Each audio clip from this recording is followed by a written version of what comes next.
दोस्तों तुसी देख रहे हो हसीन पंजाब टीवी ते मैं तुहाडा मेज़बान अमीर हमजा। दोस्तों सब तो पहले अपने चैनल हसीन पंजाब टीवी नूं करो सब्सक्राइब ते नाल ही लगे बैल आइकन दा बटन दबाओ ताकि साड़ी हर नई आने वाली वीडियो साडे वीरां तक आसानी नाल पहुँच सके और तुसी वो वीडियो वेखो सब तो पहले। जिस तरह के तुहानूं पता है हसीन पंजाब टीवी हर रोज़ खूबसूरत और अच्छे तो अच्छा जानवर लैके हाजिर होंदा है।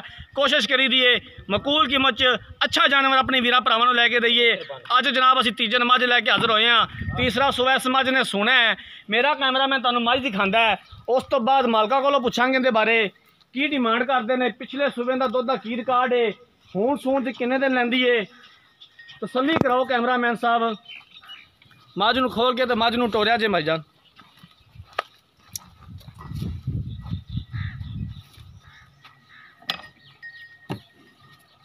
माशाल्लाह चंगी वेल है जनाब, काली आखे बल्ला मत्था मझ दा सोहना थन लग्या होया है लाटवां तरह। तीसरा सूबा इस मझ ने सोना है। जी वधना नज़र आ रही ने ये मझ ने हले तक भरदियां ने। मजीद मालका कोलों पुछांगे भी ये सूण च किन्ने दिन लैंदी है।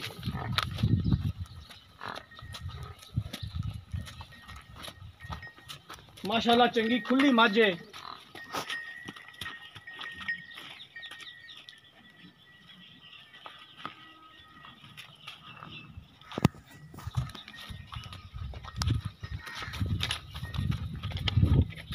इस टाइम ही मझ कोले सोहना हवाना है, सोहना लिबास है। मजीद हले तक कुछ दिन लैंदी है सून दे विच।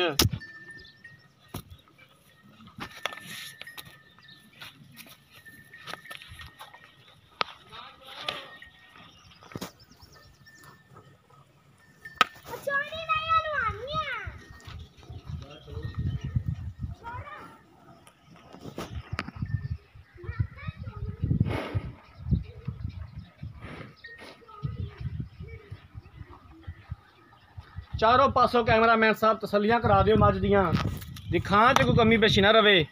बाकी लैने देने मुकद्दर ने। इलाका दस दिए अपने वीरा भरावां नूं आरफ वाले तो तकरीबन 15 तो 20 किलोमीटर के फासले ते ये मझ खड़ी है।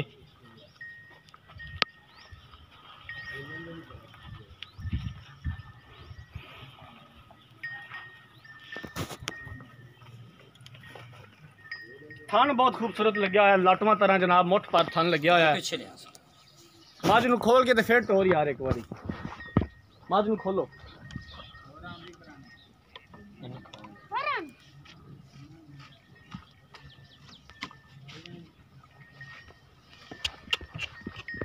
मझ नूं टोरिया जी।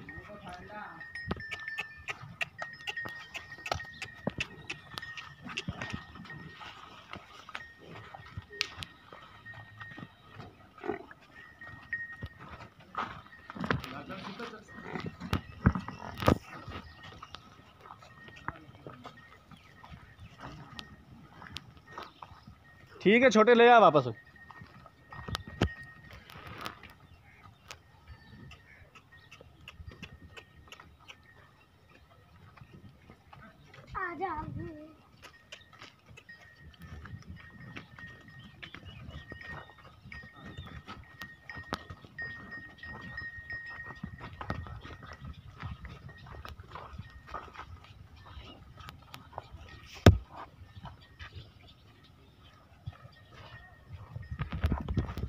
बिल्कुल जनाब बरीक चमड़ी कागज रंगी मझ वेख ली जनाब। हुण पुछने मालक कोलों इहदे बारे की कहंदे ने। अस्सलाम वालेकुम जी। वालेकुम सलाम जी। की हाल है भाई जान? अल्लाह दा करम। थोड़ा उच्ची बोलिया जिधर कैमरे वाल वेख के। जी भाई ताज मझ ने किनवा सुबह सोना है? ये माई ने भाजी तीसरा सुबह सुना। पक्की गल है? पक्की गल। किन्ने को दिन लैंदी सून दे? 10 दिन लेंदी भाजी। 10 दिन कट जाएगी सून दे विच? 10 दिन पक्के ला जाएगी। पिछले सूबे दुध दा कोई पता जे? बिल्कुल पता है। कितना कर दी? 14 तो 15 लीटर कर दी। 14 तो 15 किलो पिछले सूबे चोंदे रहे जी? बिल्कुल चोंदे रहे। ठीक है जी। ते मझ टुरनों आवाज़ हो जाती जिसले मझ तैयार होंगी। अच्छा हाँ जी माशाल्लाह नलके ते पानी पीन जाएगी ना ते मसे जाएगी। मझ तो माशाल्लाह होन भी लगदी पई है। बरीक चमड़ी दी मैं खास प्योर नहीं ली दी है जी। ते अल्लाह दे हुक्म नाल मैं लै गया ते याद करोगे आखोगे वाकई मझ मझ तेरी माशाल्लाह सोहनी है, विखा दी है। किसी पासों भी मैं किसी किस्म का भी अंबर का भी रौला हो तो असीं जिम्मेदार पिछा पुछा तो नहीं कर किसी किस्म का रौला हो तो असीं मैं वापसी करांगे। ठीक हो गया भाई ताज। भाई ताज हुण जिवें सोहनी जी गल कीती है ना तूं ते उवें सोहनी जी गल ਮੁੱਲ ਦੀ ਵੀ ਕਰਨੀ ਹੈ, ਕਿੰਨਾ ਕੁ ਇਹਦਾ ਮੁੱਲ ਕਰਨਾ ਹੈ? ਇਹਦਾ ਭਾਜੀ ਮੁੱਲ ਕਰਨੇ ਆ 2.5 ਲੱਖ। ਅੱਛਾ 45 ਦੀ ਮੈਂ ਦੇ ਦੇ। 45 ਵਿੱਚੋਂ ਕੋਈ ਮਜ਼ੀਦ ਪਿਆਰ ਮੁਹੱਬਤ ਹੈਗਾ? ਚਲੋ 5000 ਤੁਹਾਡਾ ਪਿਆਰ ਮੁਹੱਬਤ ਹੋਰ ਕਰ ਦੇ। 40 ਦੇ ਵਿੱਚੋਂ ਹੋਰ ਹੈਗਾ? ਹੋਰ ਜਿਸ ਲਿਆਉਂਗੇ ਫਿਰ ਵੇਖੀ ਜਾਏਗੀ, ਹੋਰ ਵੀ ਕਰ ਲਓਗੇ? ਕਰ ਲਾਂਗੇ ਵਾਦਾ ਘਾਟਾ ਕੋਈ। ਠੀਕ ਹੋ ਗਿਆ ਜੀ। ਪਰ ਆਪਣੀ ਮੈਂ ਬੜੀ ਬੇਕੀਮਤੀ ਜੀ, ਅੱਲਾ ਦੇ ਹੁਕਮ ਨਾਲ ਯਾਦ ਨਾ ਕਰਾਂ ਤੇ ਆਖਿਆ ਜੀ ਭਾਈ ਗੱਲ ਹੀ ਨਹੀਂ ਕੀਤੀ ਸੀ। ਜੀ ਠੀਕ ਬਹੁਤ ਸ਼ਹਜ਼ਾਦੀ ਮੈਂ ਜਿਸ ਵੇਲੇ ਤਿਆਰ ਹੋਣਾ ਹੈ ਨਾ, ਮੈਂ ਇੱਥੋਂ ਟੁਰ ਕੇ ਨਲਕੇ ਤੱਕ ਨਾ ਜਾਏਗੀ ਪਾਣੀ ਪੀਣ, ਜੀ ਠੀਕ ਇੱਥੇ ਇੱਥੇ ਲੱਤ ਰੱਖੇਗੀ।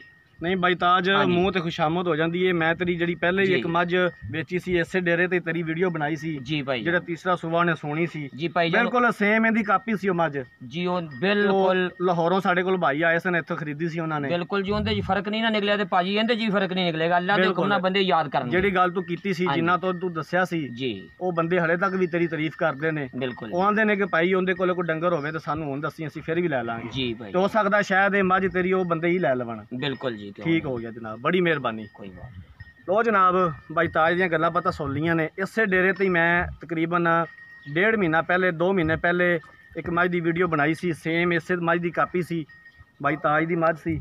ਉਹ ਬੰਦੇ ਹਲੇ ਤੱਕ ਵੀ ਯਾਦ ਕਰਦੇ ਨੇ ਕਿ ਯਾਰ ਵਾਕਈ ਇਸ ਬੰਦੇ ਨੇ ਜਿਹੜੀਆਂ ਗੱਲਾਂ ਕੀਤੀਆਂ ਸਨ, ਉਹ ਗੱਬਨ ਮੱਝ ਦਾ ਸੌਦਾ ਹੋਇਆ ਸੀ, ਇੱਥੋਂ ਗੱਬਨ ਮੱਝ ਲੈ ਕੇ ਗਿਆ ਸਨ। ਵੀਡੀਓ ਵੀ ਉਸ ਬਾਅਦ ਸਬਸਕ੍ਰਾਈਬਰ ਦੀ ਪਾਈ ਹੋਈ ਏ ਮੇਰੇ ਚੈਨਲ ਤੇ। ਤੇ ਹਲੇ ਤੱਕ ਉਹ ਬੰਦੇ ਕਹਿੰਦੇ ਨੇ ਕਿ ਵਾਕਈ ਯਾਰ ਉਸ ਬੰਦੇ ਨੇ ਗੱਲ ਜਿਹੜੀ ਸੀ ਮਰਦਾਂ ਵਾਲੀ ਕੀਤੀ ਸੀ, ਜਿਹੜੀਆਂ ਗੱਲਾਂ ਉਹਨੇ ਕੀਤੀਆਂ ਸਨ। ਉੱਥੇ ਜਾ ਕੇ ਵੀ ਸਾਡੇ ਕੋਲ ਵੀ ਇਸ ਟਾਈਮ ਮੱਝ ਉਹਨਾਂ ਦੁੱਧ ਹੀ ਦੇ ਰਹੀ ਹੈ। ਇਸ ਮੱਝ ਨੇ ਜਨਾਬ ਤੀਸਰਾ ਸੂਬਾ ਸੁਣਾ ਹੈ। ਤਕਰੀਬਨ ਮਾਲਕਾਂ ਦਾ ਕਹਿਣਾ ਹੈ ਕਿ 10 ਦਿਨ ਲੈਂਦੀ ਸੂਣ ਦੇ ਵਿੱਚ। ਪਿਛਲੇ ਸੂਬੇ 14 ਤੋਂ 15 ਕਿਲੋ ਦੁੱਧ ਦਾ ਰਿਕਾਰਡ ਇਹਦਾ। 2 ਲੱਖ ਰੁਪਈਆ, 2,45,000 ਰੁਪਏ ਦੀ ਡਿਮਾਂਡ ਕੀਤੀ ਹੈ। 2,40,000 ਵਿੱਚੋਂ ਵੀ ਆਂਦੇ ਨੇ ਪਿਆਰ ਮੁਹੱਬਤ ਕਰਾਂਗੇ। ਅਗਰ ਕਿਸੇ ਵੀਰ ਭਰਾ ਨੇ ਮੱਝ ਖਰੀਦਣੀ ਹੈ, ਰਾਬਤਾ ਨੰਬਰ ਸਕਰੀਨ ਦੇ ਉੱਪਰ ਵੀ ਸ਼ੋ ਹੋ ਰਿਹਾ ਹੈ, 0312 612 2054। ਇਸੇ ਨੰਬਰ ਤੇ ਸਾਡੀ WhatsApp ਬਣੀ ਹੈ। ਉਮੀਦ ਕਰਾਂਗੇ ਕਿ ਸਾਡੀ ਅੱਜ ਵਾਲੀ ਵੀਡੀਓ ਵੀਰਾਂ ਭਰਾਵਾਂ ਨੂੰ ਬੇहद ਪਸੰਦ ਆਈ ਹੋਵੇਗੀ। ਅਗਰ ਸਾਡੀ ਅੱਜ ਵਾਲੀ ਵੀਡੀਓ ਪਸੰਦ ਆਈ ਹੈ, ਵੀਡੀਓ ਨੂੰ ਲਾਈਕ ਤੇ ਸ਼ੇਅਰ ਜ਼ਰੂਰ ਕਰਨਾ ਹੈ। ਅਗਲੀ ਵੀਡੀਓ ਤੱਕ ਆਪਣੇ ਮੇਜ਼ਬਾਨ ਅਮੀਰ ਰਮਜ਼ਾਨ ਨੂੰ ਦਿਓ ਇਜਾਜ਼ਤ। ਅੱਲਾ ਹਾਫਿਜ਼।